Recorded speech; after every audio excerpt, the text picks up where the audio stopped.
From Hollywood, the Hollywood Radio Theater.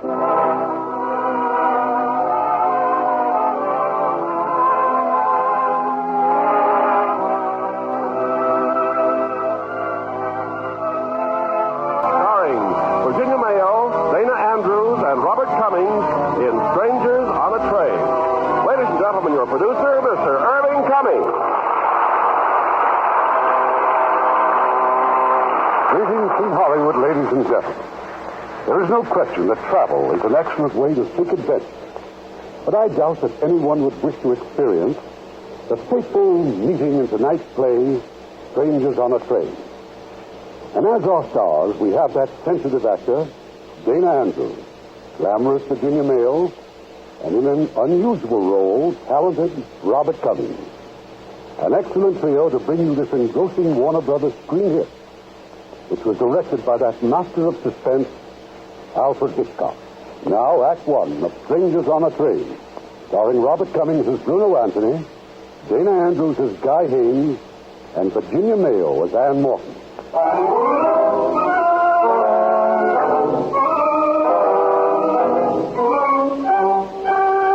A few moments ago, a northbound train left Washington, D.C. Among the passengers settling down in the club car are two young men.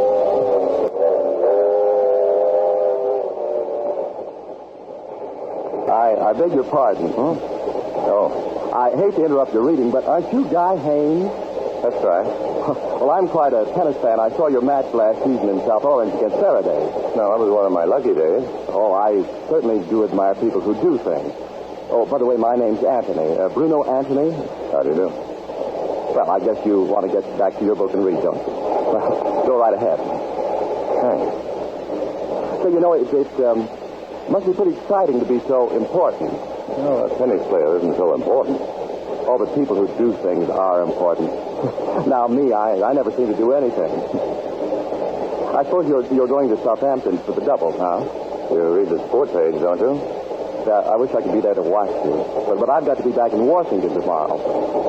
Cigarette? Not now, thanks. You don't have to have a match, do you? Yeah. Oh, thanks. Well, what an elegant lighter. Engraved, too. A to G. I'll bet I can guess who A is. Ann Morton. Now, wait a minute. It's simple. You see, sometimes I turn the sports pages and look at the society section. She's very beautiful. Senator Morton's daughter. You're quite a reader, Mr. Anthony. Yes, I am. Ask me anything, I got the answer. Even about people I don't even know, like who would like to marry whom when his wife gets a divorce. Maybe you read too much. Oh, well, there I go again. I meet somebody I like and admire so much, and I say the wrong thing. Oh, forget it. I guess I'm just a little jittery. When's the wedding? What? Well, you and Ann Morton, the wedding, it was in the paper. Well, it couldn't have been, unless they legalized bigamy. It's wonderful, you know, having your company all the way to New York. As a matter of fact, I'm getting off at Metcalf. Metcalf? Who'd want to stop at Metcalf? Well, it's my hometown. Oh, I get it. A little chat with your wife about the divorce? Well, how about having lunch in my compartment? Oh, thanks, but I think I'll go to the dining car. No seats there for about 20 minutes. Well, how about lunch in my compartment? No, wouldn't think of it. Come along, Mr. Hayes. Oh, say, this is a real pleasure.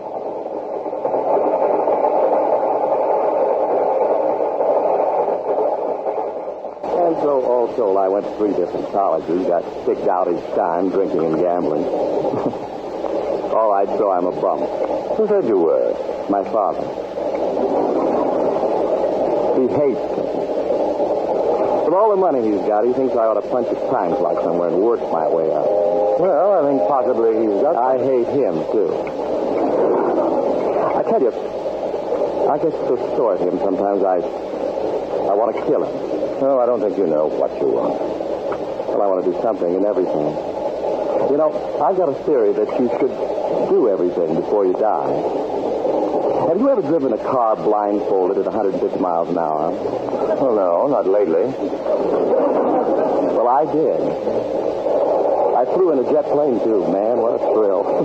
Almost blew the sawdust out of my head. What are you trying to prove, anyway? Well, you see, I'm not like you, Guy. I mean, you're lucky. You're smart. First of all, you're a wonderful tennis player. On top of that, you've got a swell job. Assistant to a United States senator. On top of that, you're going to marry the boss's daughter. Well, that makes a nice shortcut to a career, doesn't it? Marrying the senator's daughter has nothing to do with it.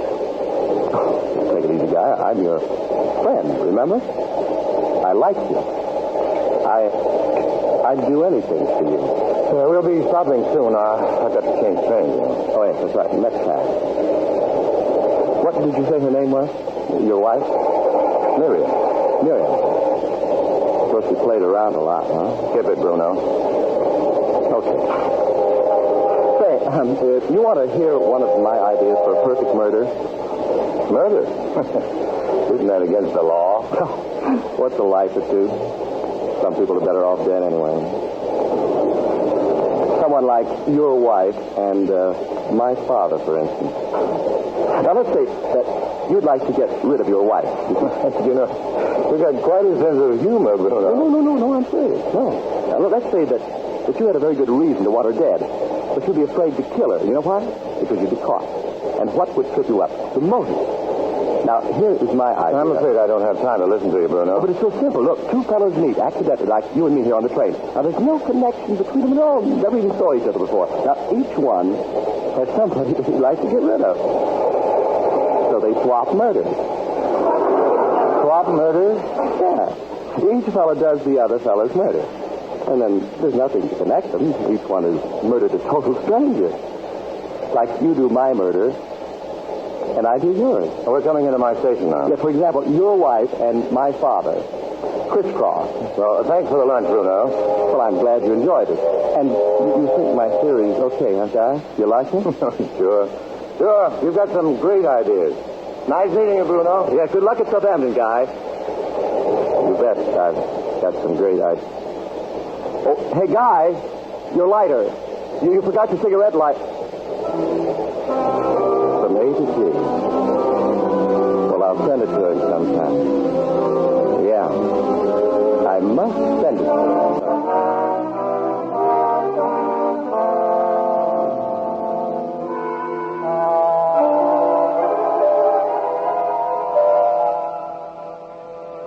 I hope you don't mind meeting in the park, Guy. No, Miriam, not at all. This is fine. I couldn't very well meet you in the store, could I?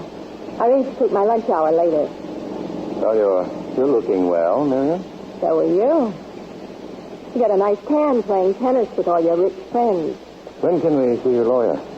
What's your hurry, Guy? I hurry. You're the one who's in a hurry, aren't you? Well, you wouldn't give me the divorce right away. I sort of hoped it was because you were a little bit jealous. I got over being jealous a long time ago, Miriam. You know, I think you're handsomer than ever. It's pretty late now to start flirting with a discarded husband. Let's see your lawyer and get this thing over with. Did you bring the money? Lawyers are expensive. It's in this envelope here. Here. Thanks. You know, if I'd known that you'd start doing so well, I wouldn't have run out on you. What are you trying to say, Miriam? I got a big surprise for you. I'm not getting a divorce.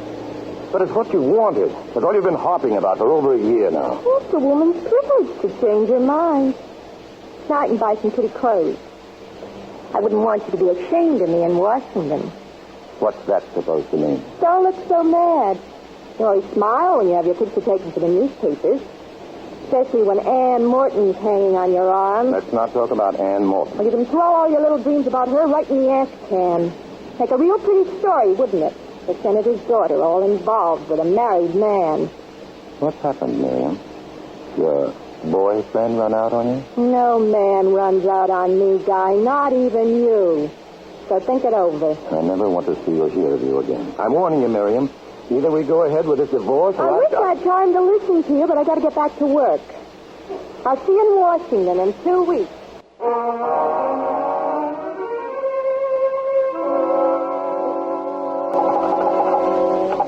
Hello? Hello, operator. I have your party now, sir. Go ahead, please. Hello? Guy, is that you? Hello, darling. Where are you? I'm in Metcalf. Well, then you've seen Miriam. Guy, did everything go all right? No. Everything went all wrong. She doesn't want the divorce. Guy? Oh, but it's unbelievable. I mean, after all these months. But what did she say? Does it make any difference what she said? I'm sorry, Anne. It's just that I feel so... Yes, darling, I know how you must feel, but you sound so savage, Guy. Yeah, I'd like to break her neck. I'd like to break her foul, useless little neck. Oh, there's no use talking like that, dear. Yes, I know. I suppose I'd try to see her again, but I've got to get to Southampton. My train leaves here in a few minutes. Just don't worry, darling. We waited this long. We can wait a little longer. I don't know what I'd do without you.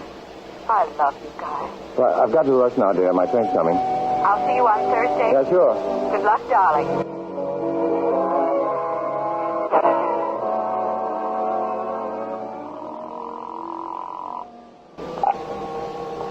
Hello? Guy, this is Bruno. How are you, Guy? Who? What did you say this is? Bruno Anley. Don't you remember on the train? Oh, yes. I would have called you sooner, but the operator had a little trouble finding you in Southampton. Would you mind telling me why you're phoning? Oh, how are the matches going, Guy? I don't play till the morning. Oh. Guy, about your visit in Metcalf, are you getting a divorce? Oh, now, wait a minute, He Bruno. won't give it to you, right? Miriam won't give you a divorce. No. He double-crossed you. Are you going to see her again? Now, look, Bruno, why don't you just... I told you I liked you, Guy. I'm your friend. You should never forget that. You just leave Miriam to me. What are you talking about? You'll find out, Guy. Just be patient, that's all. You just be patient. I don't care what Bruno's doing. I said I want to talk to him. If you're talking about me, Father, I had to call a friend of mine long distance. Really, Charles? Must you always take this tone with Bruno? It's all right, Mother. I'm used to his tone by now. You can wipe that injured look off your face right now. You were out last night, weren't you? I'm a big boy, Father. I go out at night all the time. You had another accident. You hit another car. Charles, really? Now it's hit-and-run driving, and you knew about it all the time. Oh, but dear, it was a parked car. No one was in it. Why don't you tell that to the police? They won't do anything to Bruno. This was the last time, Eunice. So help me, I'll never lift a finger for him again. It's all right, Mother. No, dear. You know I can't stand to see you crying. Is there anything else you want to say to me, Father? Yes. Get out of my sight.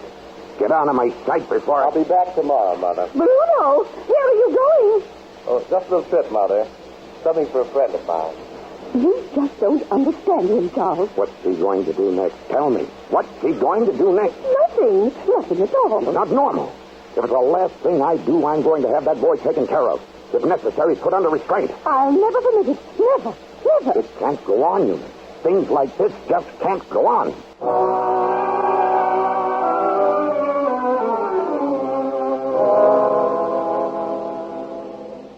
Guy?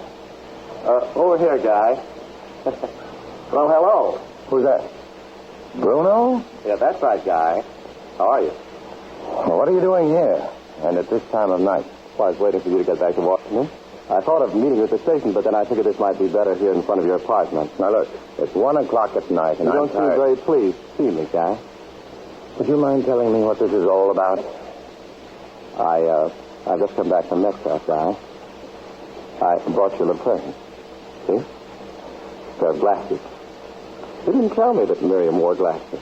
You see Miriam? It was very quick, Guy. She wasn't hurt any. It was all over in no time. What are you trying to tell me? Oh, I knew you'd be surprised. And there's nothing for us to worry about either. Nobody saw us, only Miriam. And I was very careful, Guy. Even when I dropped your cigarette lighter, I went right back and picked it up. Cigarette lighter. Why, you maniac. Oh, but Guy, we planned it on the train together. You wanted it, remember? Where are you going? Where do you think I'm going? I don't believe you, but I'm going to call the police anyway. But you can't, Guy. We'd both be arrested for murder. You're in this just as much as I am. We planned it together. Crisscross. You crazy fool. You think you can get away with that? Oh, come now, Guy. Now, why should I go to Metcalf to kill a total stranger, unless it was a part of the plan that you were in on? You're the one who benefits, Guy. I didn't even know the girl. But if you're going to the police now, why, you'll just be turning yourself in as an accessory.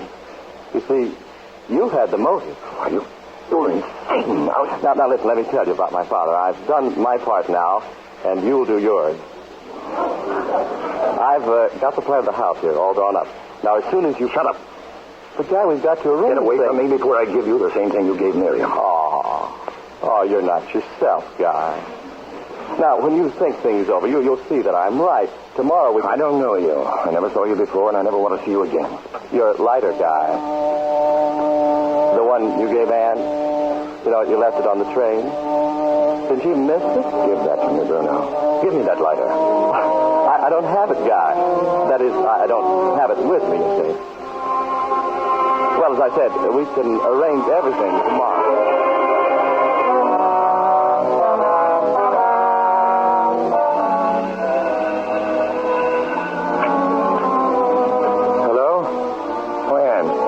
Sorry, darling, but I just got in.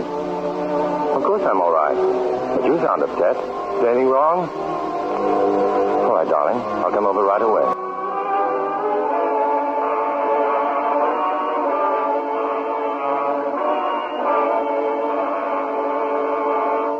Thanks for coming over, darling. Ann, what is it? You're trembling.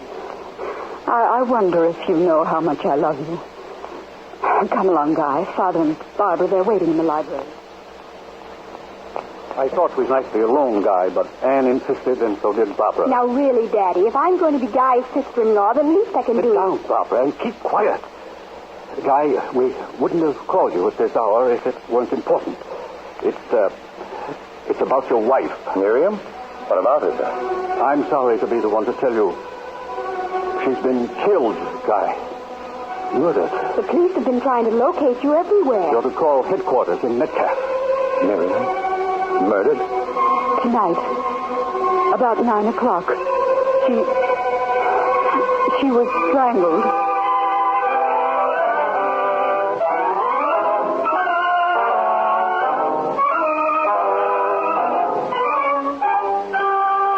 Minutes ago on a street corner, Guy Haynes listened to Bruno Anthony tell an incredible story of how he had murdered Guy's wife. But now, in Senator Morton's home, Guy learns that Bruno's fantastic report is completely true. It happened in an amusement park, Guy. Some sort of lover's lane, I believe. Terrible. She'd gone there apparently with some other people. Two of the young men found her. It was done by someone else. They don't even have a suspect, Guy. Except you, probably. Barbara, I wish you'd keep quiet. But the police will say that Guy wanted Miriam out of the way so he could marry Anne. She's right, Senator. But if you've got an alibi, you have nothing to worry about. You can tell them where you were at about 9 o'clock tonight. I was on my way here. I was on the train. Well, there you are. Who saw you? Did you speak to anyone? You need a witness. Yes, I did speak to someone. He was the only other passenger in the club car. Someone you know? No, I didn't know him. He said his name was Collier or Collins or something like that. He said he was a professor at Delaware Tech. He'd been drinking. Drinking? Yes, he'd been to some meeting and had a couple of drinks. Well, he was on the train. He saw you. Then everything is all right. You still have to answer some questions. It's a dreadful business. Dreadful. Poor, unfortunate girl. Miriam was rotten. She was a human being. Father, it's getting late. Guy looks so tired. Of course. Well, you two, now you can be married right away. Think of it. You're free. You won't forget to phone the Metcalf police, Guy. Captain Shirley. Yes, sir. Good night, Senator. Good night. Good night, Barbara. I still think it'd be wonderful to have a man love you so much he'd kill for you. I kept saying over and over again I was being silly, Guy, but there was one horrible moment tonight when the news came through. I kept remembering what you said on the phone from Metcalf after you'd seen her. That I could break her neck. No, don't even say it. Forget you ever said it. And there was something even more terrifying than the murder itself. The horrible thought that if you had anything to do with it... Anything to do with it? We'd be separated, perhaps forever. I couldn't stand that guy. I couldn't bear it. Anne, you don't think that I... Oh, darling. No, of course not. Just hold me, Guy. Just hold me.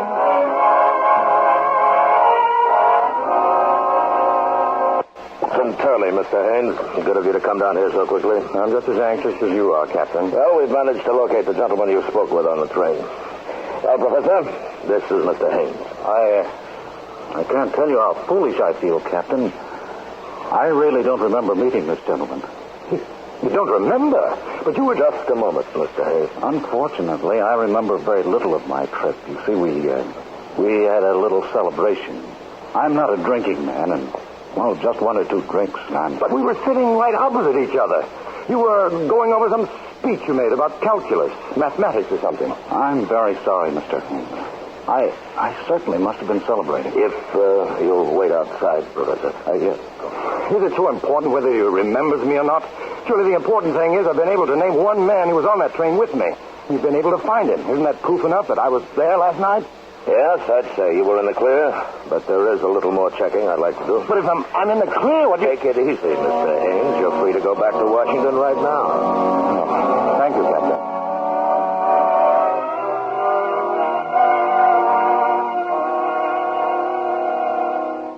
Then the police verified his alibi, Father, and said he could go. Isn't that about it, dear? Yes, except that when an alibi is full of scotch, it casts a little doubt. Then the professor was boiled. He didn't remember me at all, Barbara. But you knew he was on the train. Wasn't that enough to prove that's where you were? I wish I knew. For sure, I mean. Oh, everything's all right, Anne. The police are just being thorough. What's your next move, Guy? Whatever it is, the police will know all about it. Let's take a look out the window.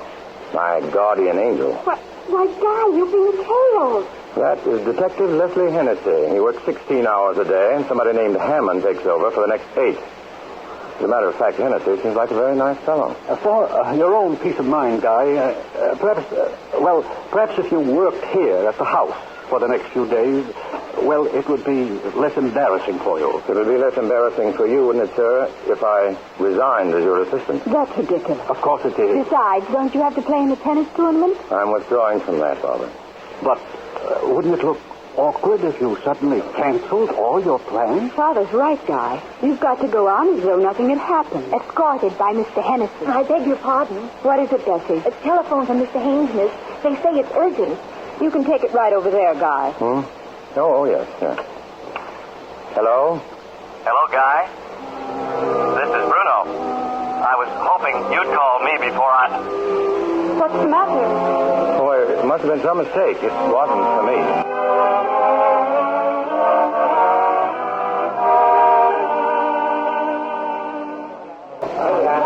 I'm learning more and more things about you, Guy.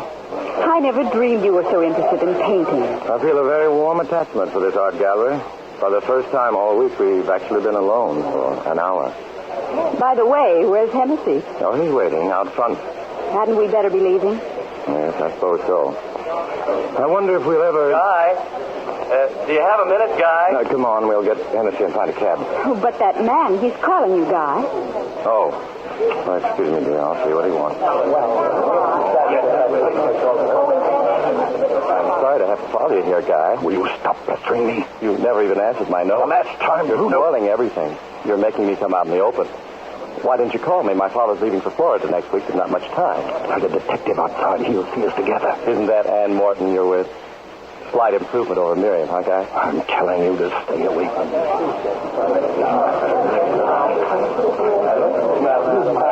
Who is he, Guy? Oh, just some tennis fan. I never saw him before. Oh, that's funny.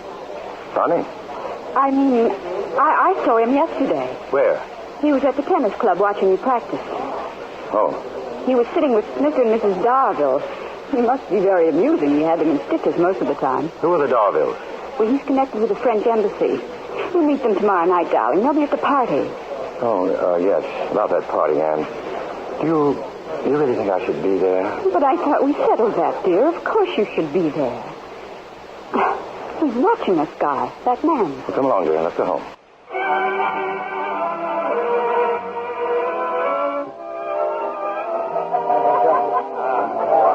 Who is he, Father? That young Frenchman with the Darville. Oh, he's not French, Daddy. They just introduced me to him. His name's Anthony. Bruno Anthony. Doesn't he look interesting? Why is he looking at you? Daddy, not so loud. He's coming over here. Oh, this is my father, Mr. Anthony. Oh, I'm delighted to meet you, Senator. How do you do? Yes, it's a wonderful party, sir. You know, sometime I'd like to talk to you about my idea for harnessing the life force. It'll make atomic power look like a horse and buggy. Well, I'm sure... I'm already developing my faculty for seeing millions of miles.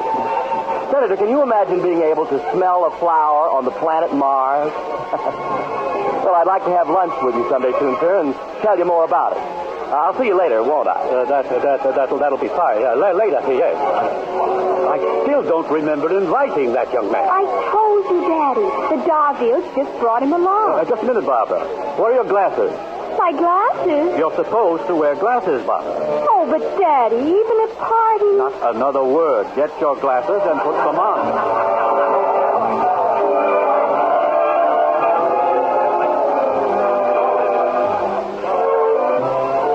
Concerned about Guy. If the Darvilles brought him, well, what difference does it make? He shouldn't be here.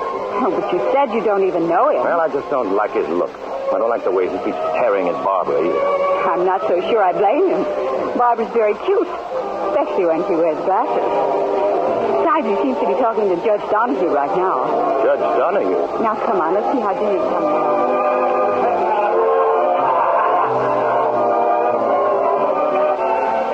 There's something else I'd like to ask you, Judge Donahue. Now, after you've sentenced a man to the chair, isn't it rather difficult to go out and just eat your dinner right away?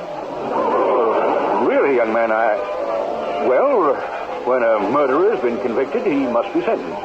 When he's sentenced to death, he must be executed. It's quite impersonal, isn't it?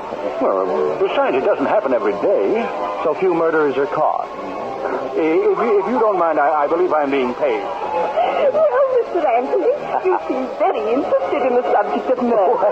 Well, no more than anyone else. No more than you, for instance. Me? Oh, I'm not interested in murder. Oh, come now. Everyone's interested. Sure you're not going to tell me that there hasn't been a time that you didn't want to dispose of someone? Good heavens, no. Now, you mean to tell me that there wasn't a tiny moment when you were made very angry? And then what did you say? Well... there you are, you see. There you are. Now, you've decided to commit a murder, you see? Now, how would you plan to do it? I didn't get your name. Mrs. Cunningham. Well, Mrs. Cunningham, come on, how would you do it? Well, I suppose I'd have to get a gun from somewhere. Oh, no, Mrs. Cunningham. No, bang, bang, bang all over the place. Oh. Blood everywhere. Oh, no. Oh. Well, how about a little poison? Poison. Yes, poison. That's better, Mrs. Cunningham. But poison could take anywhere from 10 to 12 weeks. Oh. That is, if you wanted to be careful. Yes. If poor Mr. Cunningham is going to die from natural causes. Well, what's your idea, Mr. Anthony? I have the best way and the best tool. My two hands. Oh. Yes, it's simple, silent, very quick. Oh, why, of course. Oh, you must be very strong, Mr. Anthony. Yes, let me just show you what I mean. Yes. You don't mind if I borrow your neck for a moment, do you? Oh, but this is so silly. Very well, then. Go ahead. Yes. Now, just watch what I'm doing. Uh-huh. Now, when I nod my head, yes, you just try to cry out. Uh-huh. I bet you won't be able to make a sound. I'm ready. All right, now, just relax. Just wait till I nod my head.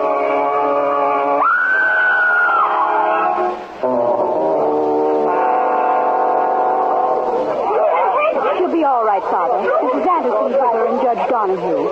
They're up in the bedroom. What happened? How could he have choked her? Well, I don't know for sure.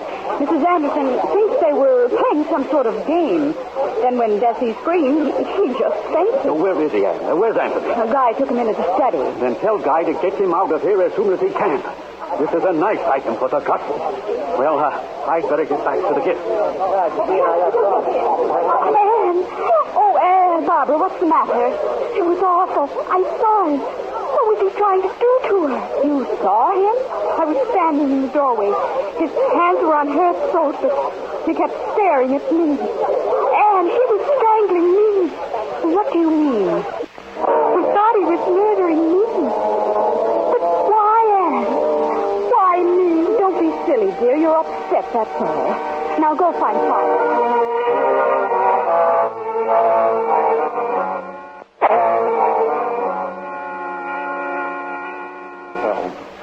happened, Guy? I fainted, didn't I?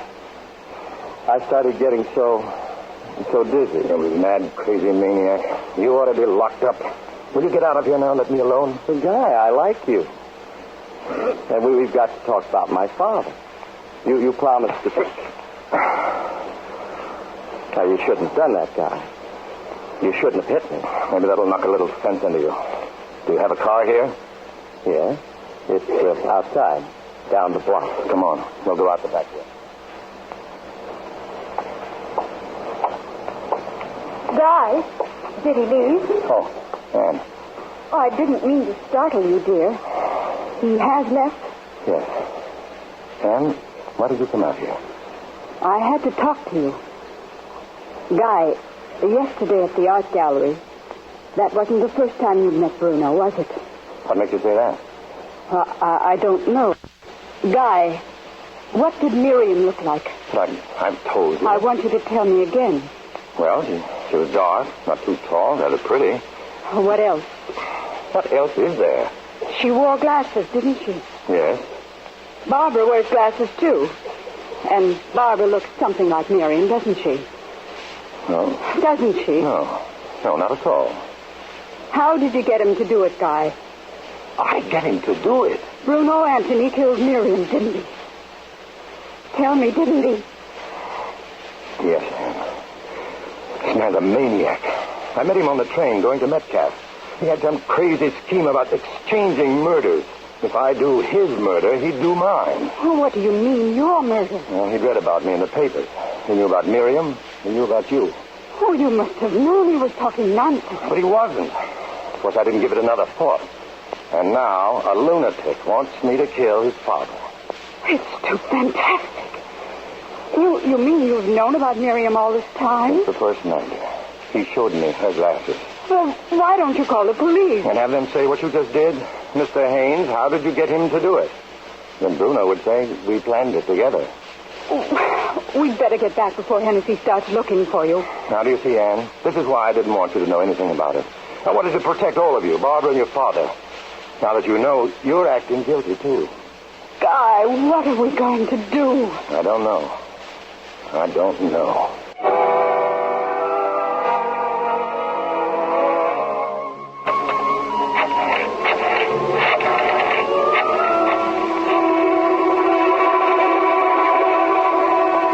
Bruno, this is Guy.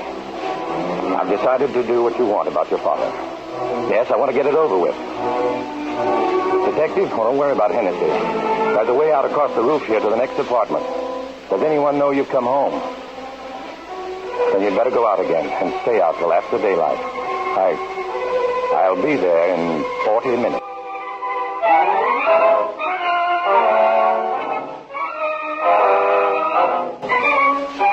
To Guy Haynes, there's only one way out. Now in the quiet of the night, Guy's entered the Anthony home. With the key and the map of the house that Bruno sent him, Guy has no trouble finding the bedroom.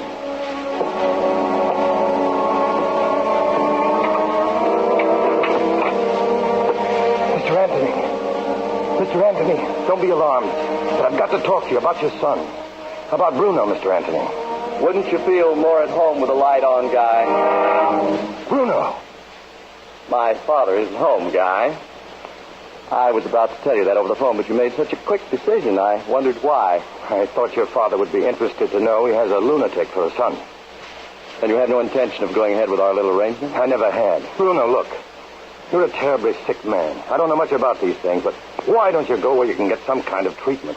Not only for your own sake, but you can't go on just causing more and more. I don't like to be double-crossed, Guy. I have a murder on my conscience. I killed your wife. But it's not just my murder, it's yours, too, isn't it? I guess there's no use trying to talk to you, Bruno. I'll leave now. Yes. There's that man from the police who's supposed to be watching you. You mustn't let him get suspicious, Guy. We can put that gun away, Bruno. Oh, don't worry, I'm not going to shoot you, Guy. It might disturb my mother. I'm a very clever fellow. I'll think up something much better than that. Good night, Guy.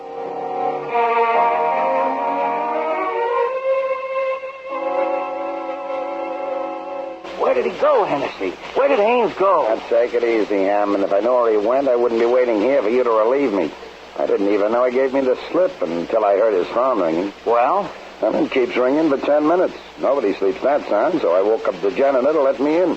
No Haynes. We'll probably hear of another dame murdered. I'll go back to the office and put in a call to Metcalf, Captain Shirley. I think this calls for more questioning of Mr. Haynes. Questioning? Let's take him in. Now, look, you're a good cop, Hammond, but how many times do I got to tell you we don't have a thing on Haynes? There's no evidence that he was even in Metcalf when his wife was killed. So we just let him come back here and go to bed, huh? That's right, Hammond. We just wait it out.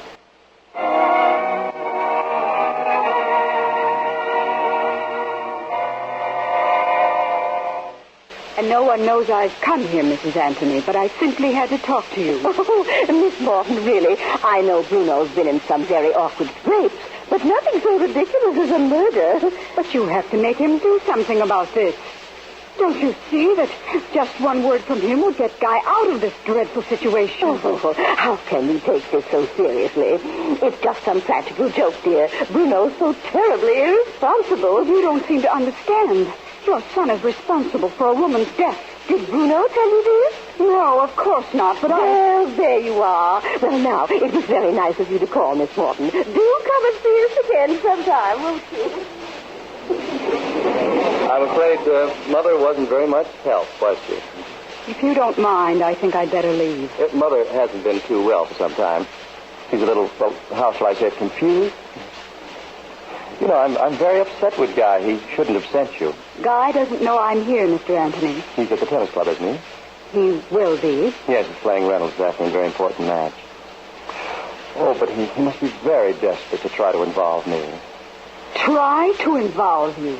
Well, I've been protecting Guy ever since he told me how much he hated his wife.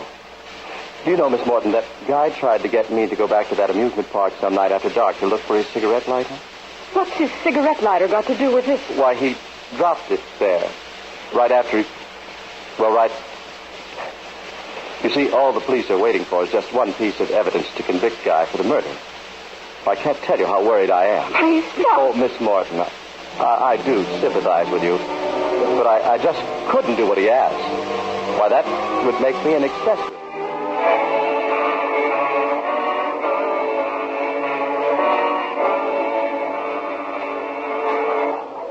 Then I left his house and came straight here to the club, Guy. You shouldn't have gone there, darling.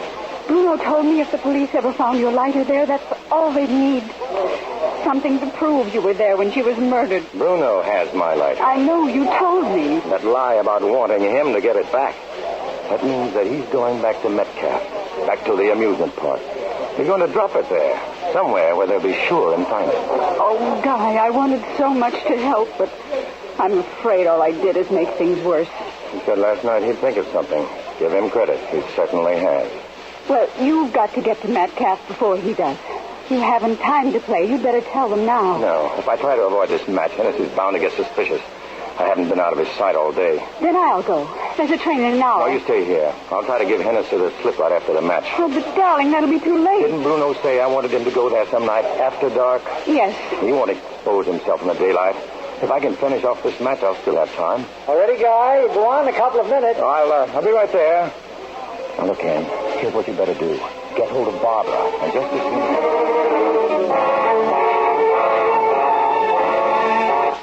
One thing, Hammond, this Haynes fella plays a pretty good game of tennis, huh? Now, look, Hennessy, if Captain Turley said pick him up for questioning, let's pick him up. No, let's let him have his chance first. If the boys hear about this, they'll send us orchids. Isn't he wonderful, Mr. Hennessy? Oh, how are you, Barbara? Oh, this here's Mr. Hammond. Mr. Hammond, this here's the senator's other daughter. Hi. Oh, yes, I've seen Mr. Hammond outside the house. He's a detective, too. You and him take turns, don't you? Yeah, something like that. But if he's your relief man, why would the two of you be together? Look, you're a nice kid, Barbara. Now watch him hit the little ball and don't ask him any questions.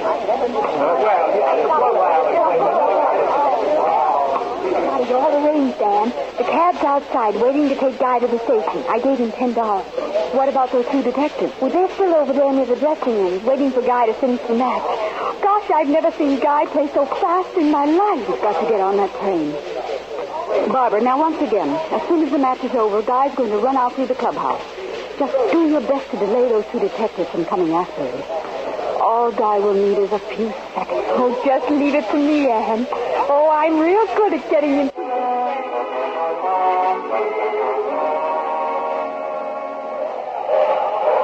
Looks like we're out of luck, Hammond. Haynes beat us to it by about 2 minutes.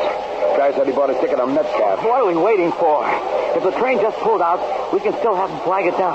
Relax. Let him go to Metcalf. We'll phone Captain Shirley and let them take over at that end. Oh, that nutty little dame. Barbara's a nice kid. Maybe it was an accident. Pushing you in the fish pond? Just one thing that puzzles me.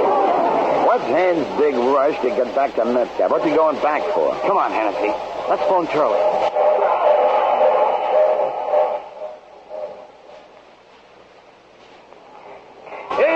Folks, here you are. Get them while they're hot. They're fresh roasted, folks. They're jumbos. Peanuts missing. What time did you get done? What's your hurry, Jack? Here you are, folks. Get these fresh roasted peanuts. What time does it get dark, I said? Hang around, Bud. Hang around. You'll find out. But they're sure doing business down at this end of the park. Are they? Oh, day and night. Ever since that girl got murdered. People want to see the scene of the crime. Well, where did it happen? Right over there. Them picnic grounds across the lagoon. Lover's Lane. Yes, sure. They sure been cleaning up. I don't think it's a very nice way to make money. Well, these folks got to eat too, ain't they? For a while, the smoochers wouldn't go near the place. I'm afraid I don't know what a smoocher is. Okay, so I ain't educated. Hey, wait a minute, mister. You got a match? No. Well, you got a lighter. You keep fooling with that lighter. It's just... Here. Buy yourself a box of matches. Characters. The place is full of characters.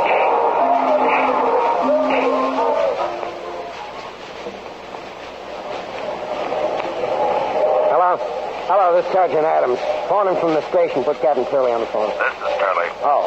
Well, Haynes just got off the train, sir. He took a cab. Told the driver to take him to the amusement park. Okay, good. Pick up your men and go to the park. I'll take a group from here. We'll be waiting for him. All right, that's all, Adam.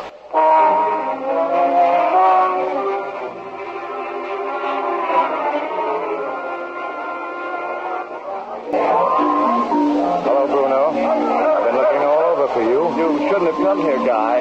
This could be very dangerous for you. It would be more dangerous if I left you here alone, wouldn't it, Bruno? This is where it happened, Guy. This is really where it happened. They try to make people believe it happened near the concessions. They figure they'll make more money that way. I came after my cigarette lighter. I want that lighter, Bruno. Don't be foolish, Guy. You're just proving a theory for them. The murderer returning to the scene. Give it to me before I... Where you are, Haynes? Hey, where you are? I got the man you want right here. Stop him! Stop him! He'll get away! Don't think a move, Haynes. Over here, shoot! He's getting away! I can't get him! Let him get away!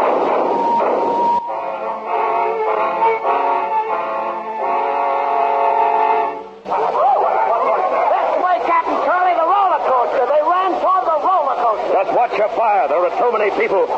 Keep those people back. Captain Shirley, this man here. He says Haynes isn't the one we want. It's the other one, the one who ran. What do you mean it isn't Haynes? I remembered him. I seen him here that night when the girl was killed. Two young fellas was with her. And this one, he kept following. He kept looking at her. I remember replaying You it. realize what you're saying? I was talking to him before. I asked him for a match. It's the same one. You men, around the area. Over here, Captain, over here. Get over there.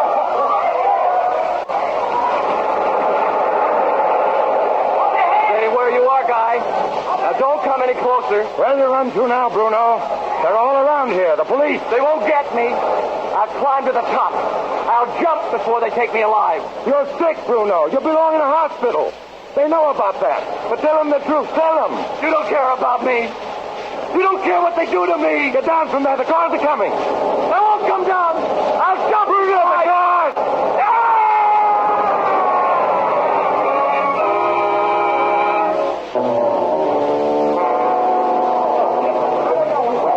You better stop talking, Haynes. Now, what's this all about? He had my cigarette lighter. He came back here tonight to plant it. Pin the whole thing on me. Cigarette lighter, huh? Let me talk to him, please. Take it easy now. Over here. He's in a pretty bad way, Captain. Oh, can't you lift that stuff off of him? We've done everything we can until the crane comes.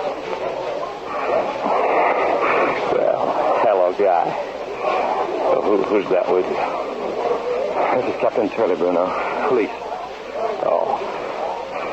So they got you at last, huh, Guy? Tell him, Bruno. Tell him you have my lighter. Oh, but I haven't got it, Guy. It must still be over there. Where you dropped it that night. He dropped it, huh? I'm sorry, Guy. I want to help you. I don't know what I can Captain Turley, can I go through his pockets? No, of course you can't. Besides, he says he hasn't got it. But if he dies before There's no more ifs. This man's dead, Captain. On his hand. He's got something in his hand. See what it is, Mac. It's a lighter, Captain. A cigarette lighter. Here, let me see that. From A to G. Yes, from Ann to Guy. Looks like you were right, Haynes. Well, I better keep this for a while. How about staying in town overnight? I imagine there's a lot you may want to tell me, huh? Yes, I imagine there is. Captain, may I use the telephone? Yeah, sure. There's one up near the entrance. Say, who was he, mister? that guy. His name was Bruno Anthony. A very clever fellow.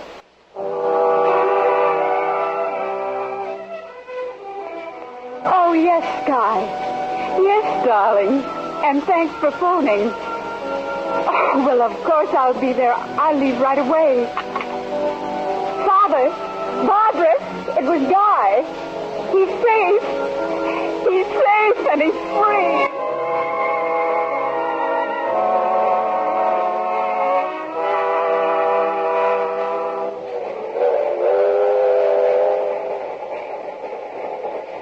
Guy? Yes, dear? That man across the aisle, he keeps looking at you. Oh? He's a minister. I didn't know you knew any ministers. I beg your pardon, but aren't you Guy Haynes? I'm very sorry, sir, but when I was a very little boy, my mother warned me never to speak to strangers on a train.